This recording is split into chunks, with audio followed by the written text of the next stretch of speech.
Some stories live forever, some need a little help. My grandmother says a bookshop is a hospital for stories. The sick ones come here to heal. The dying ones come here to be remembered. I'm Pip. I look after the shop now. It's quiet work, but important, because in this city, people are forgetting how to read. They're forgetting how to dream. I see things others don't, story ghosts. They rise from the pages when a book is loved, but lately they're getting harder to see. They're fading, just like the stories themselves. Gran, you okay? Just watching the world forget us, little one. When the last story dies, so do I. That's the deal I made long ago. Don't worry, you'll know what to do. A customer, rare these days. This place, it's still alive. It's a bookshop, they're usually alive. He smiled a sad, ancient smile. You'd be surprised. I'm looking for a book. No title, no author, but it has a story inside that I lost long ago. That's not very specific.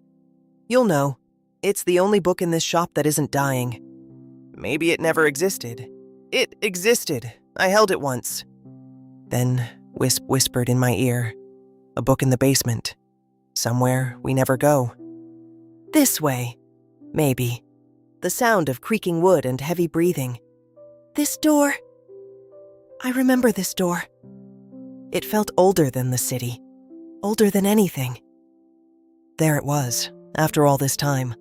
A slow, steady heartbeat sound echoes in the room.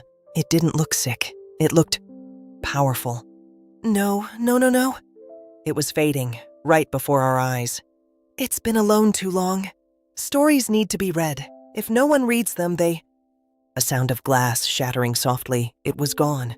The only story that wasn't dying just died. The silence was absolute.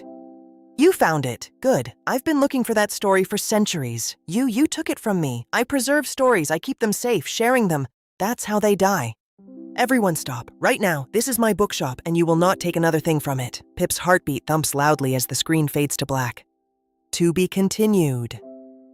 Last time, I learned that my bookshop has secrets, and some of those secrets are standing in my basement right now, about to tear each other apart. The collector spoke, his voice calm and cold. Step aside, child. This doesn't concern you. Everything in this bookshop concerns me. Who are you? What do you want with that book? Soul pulled me back. Don't argue with him, he whispered. He doesn't argue. He takes. I preserve, the collector said. Stories fade when they're loved. Love destroys them. I keep them safe, forever, untouched. Whisp appeared on my shoulder. He steals them before they can fade, but they don't live in his collection. They just stop. You're not preserving stories. You're imprisoning them. Imprisonment, preservation, he paused. 2 words for the same act. Soul stepped forward. You took something from me, centuries ago. A story, a memory, someone I loved. I don't remember their face or name, Soul said, but I remember the story, and I remember that you took it. Ah, that one, the collector replied. It was going to be loved. That's exactly why I took it. Love would have destroyed it. Soul lunged, but passed right through him. You cannot touch me, the collector hissed. When the book fades, that memory is gone forever.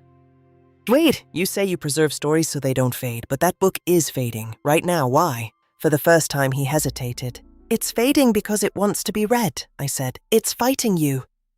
Here's my offer. You leave. If I save the story, it lives. If I fail, it was going to fade anyway. You lose nothing. And if I refuse, he asked, then you're admitting you're afraid I might succeed. Oh, he laughed, a sound like crumbling paper. Very well, I'll wait, but stories fade quickly when forgotten. The basement warmed. Soul slumped. You shouldn't have done that. He doesn't bargain. He plays. Then we play too. Now, how do we save a fading book? Read it, Whisp cried. Read it out loud. Stories come alive when they're heard. I reached for it, but my hand passed through. I can't touch it, I said. It's too far gone. Then Soul took a breath. Once there was a story, he began. It started with a meeting, 2 people who should never have found each other. They loved, they lost, they promised to remember, but memory is fragile and the collector came. Suddenly a crash from upstairs. Pip! Something's wrong. It was Gran's voice. Weak. If you stop now, it fades forever, Whisp screamed. But Gran, I had to choose. Last time I learned that some choices break you no matter what you choose, Gran or the book, love or memory, but maybe there's a third way. Whisp tugged at my sleeve. Pip, you have to decide. Soul kept speaking, his voice straining. They promised to find each other again.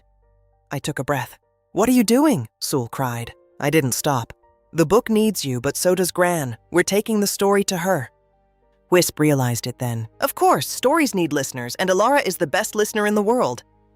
We burst into her room. She was fading, almost see-through. Gran! I screamed. Gran, stay with me! Gran blinked, trying to focus. What's happening?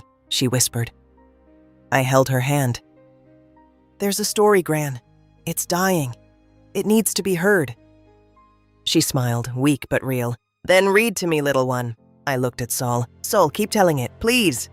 Sol's voice grew steady, warm light filled the corner, and with a soft thump, the book landed on Gran's lap, solid, real, alive. Gran touched the cover, and her hand became solid again. I remember, she gasped. I read this once, long ago, to someone who needed it. You came here once before, she said to Sol. You were hurt. I read to you until you fell asleep. When you woke, you were gone, and so was the book. Sol stared at her. That was you. I thought I dreamed it. Gran held out the book. It chose you, Sol, but the collector took it. Sol touched the book, his hands trembling. I remember now, the person in the story, it was me, and the person I lost, it was you. The warmth vanished. The collector stood at the door. Touching, he hissed, but a story saved is a story that can still be lost. He raised a hand and the book flickered. I stepped in front of them. You said if I saved it, you'd leave us alone. I said I would wait. I didn't say forever. He pointed at me as he faded. You've made an enemy today, child, and I have all the time in the world. He was gone, but the chill remained. Gran was safe for now, but the game was far from over, to be continued. Last time I learned that some enemies don't fight with weapons. They wait, they watch, and when you least expect it, they take. The next morning, the city felt different, dimmer. Elara approached me. You didn't sleep, she said. Neither did you, I replied. Then I saw them, gray streaks at her temples. The collector's mark, she said. A warning, only he can remove it. Sol wanted to run. Take the book far from here, he urged, but Gran knew better. He'll follow. The only way to stop him is here. Whisp popped up, his usual glow dim. Pip, there's something you need to know about why you can see us. When you were little, Elara got sick, Whisp said. The stories tried to save her, they gave her their strength, but someone had to anchor them.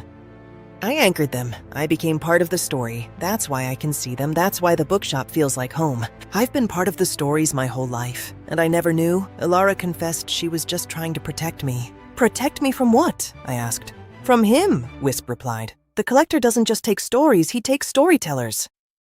He's not after the book. He's after me. The book was just bait. Suddenly the window shattered. A gray tendril reached for me. Sol shoved me aside, but the touch turned his fur to gray ice. The collector drifted in. Did you think I would wait forever? He hissed. The child is mine. But the stories fought back. They gathered around me, glowing with a fierce light. Whisp screamed, You can't have them! Little ghosts, he mocked. I've collected stories older than this city. Elara stepped forward then, holding the book. Collect me instead. No, I'm done letting others sacrifice for me. No deals, no trades. I stood before him. You want me? Then take me. But the shop, the book, and Gran stay safe, just me. For the first time, he hesitated. You would give yourself freely? He asked. I didn't flinch. I'm a storyteller. We face the dark. His hand touched my shoulder. Elara screamed. The ghosts blazed white, and then only silence to be continued. Last time, I learned that some choices are really no choice at all. I offered myself to save them, but the collector doesn't play fair. Time seemed to stop. You're brave, little storyteller, he whispered. But bravery isn't enough. I want the book. I want the shop. I want everything. They belong with readers. They belong with people who love them. You don't love them, you just keep them. For just a moment, the collector's featureless face flickered, and beneath it, I saw something. Loneliness, endless, ancient loneliness.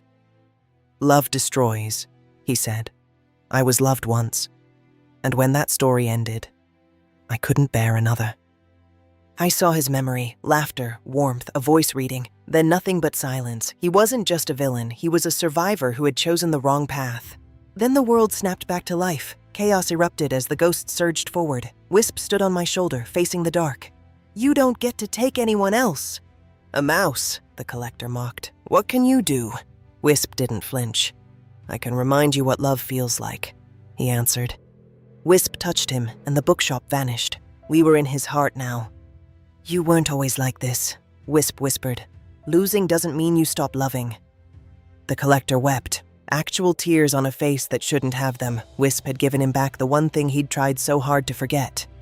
His own story. We were back. The collector stumbled, breathless. "What did you do to me?" he gasped. Whisp smiled, exhausted. "I gave you back your memory." The gray bled away. For the first time I saw him, just a man, old, tired, and human. "I remember," he whispered. "Her name was..." The darkness withdrew, the window mended as if by magic. "I've spent centuries hoarding," he said, "but I lost myself along the way." He reached out to me. "These aren't mine," he said. "They're yours now. Share them, love them, let them live." Every story he had ever taken entered my soul. He began to fade, but this time he was smiling. "Tell them I'm sorry," he whispered, "and tell them I remember." And then he was gone. Whisp collapsed. "I think I need a nap," he squeaked. I held him close, tears streaming down my face. "Thank you, Whisp," I whispered, "for everything." The collector was gone, but the stories were just beginning. The last bookshop was finally full, to be continued. Last time, I learned that even monsters can remember, that love doesn't end, it just changes shape, and that the smallest among us can be the bravest. Whisp was fading, tiny, still barely glowing. I knelt beside him. "Whisp, Whisp, please wake up." Elara's hand was heavy on my shoulder. "They gave everything they had," she said softly, "to remind the collector, to save us." Sol sat apart from us. He looked older than I'd ever seen him. "I've lost so much," he whispered. "I can't lose them too."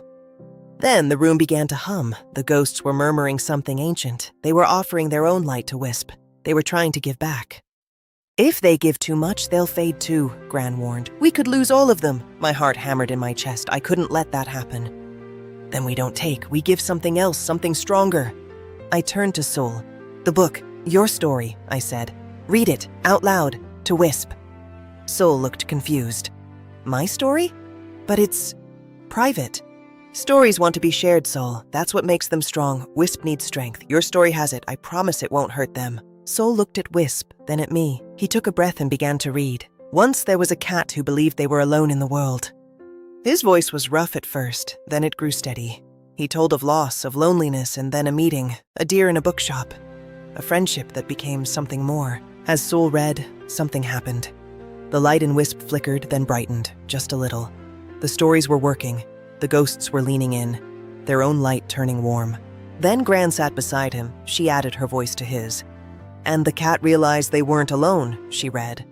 They never had been. Their voices wove together. The story became theirs, shared, alive, loved, and as they read, the book itself seemed to sigh, its pages turning solid and real under their fingers. Suddenly, a tiny ear twitched. Wisp's eyes fluttered open. He looked up at us and squeaked, Did someone say cat?" I couldn't help it. I laughed through my tears. "Whisp, you're awake!" I cried. He looked around a bit confused. "I heard a story," he said. "A good one. I wanted to hear the end." Sol smiled, his tears catching the light. "The end? Stories don't end, little mouse. They just wait for the next reader." Wisp snuggled into my palm. The bookshop was warm, truly warm. The city outside was still gray, but inside, there was gold. The last bookshop was more than a store. It was a home. They say a bookshop is a hospital for stories, but it's more than that. It's a sanctuary for ghosts, for readers, for anyone who needs to know they're not alone. I saw him once more, the collector. He wasn't a shadow anymore. He looked human, tired maybe, but peaceful. He gave a small nod, then walked on into the city. I waved back, a small, hopeful goodbye. The enemy was gone, replaced by someone who finally remembered his own name. The game was over, for now. The sign creaked in the wind, but it carried a new message now, a promise, because as long as there are storytellers, the dark will never win. Wisp collapsed. "I think I need a nap," he squeaked. I held him close, tears streaming down my face. "Thank you, Wisp," I whispered, "for everything." Wisp looked at the book and squeaked, "Read it again?" I smiled and turned back to the first page. Once there was a cat. The end, or maybe just the beginning.